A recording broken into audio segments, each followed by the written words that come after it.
Pinirmahan na ni Senate President Cheese Escudero ang kauna-unahang detailed architectural and engineering design ng itinatayong new Senate building. Nakatutok si Salima Refran. Sinimulang itayo taong 2019, pero ngayon lamang daw, makalipas ang 6 na taon, nagkaroon ng DAED o Detailed Architectural and Engineering Design ang new Senate building.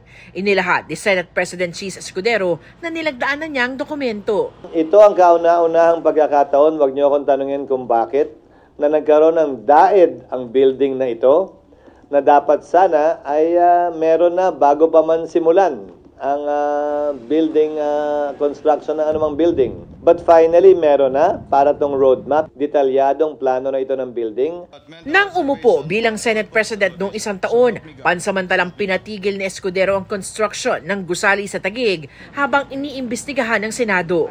Nakita kasing lumobo ang halaga nito mula sa unang iniulat na 8.9 billion pesos. Ngayon, inaasahang aabot ito sa 31 billion pesos. Kaya minsang tinawag itong pinakamahal na gusali sa Pilipinas. Next week, hopefully, kung gusto niyo sumama, magsa-ceremonial signing din kami noon kasama ng mga stakeholders upang sa gayon ay maisa formal ito.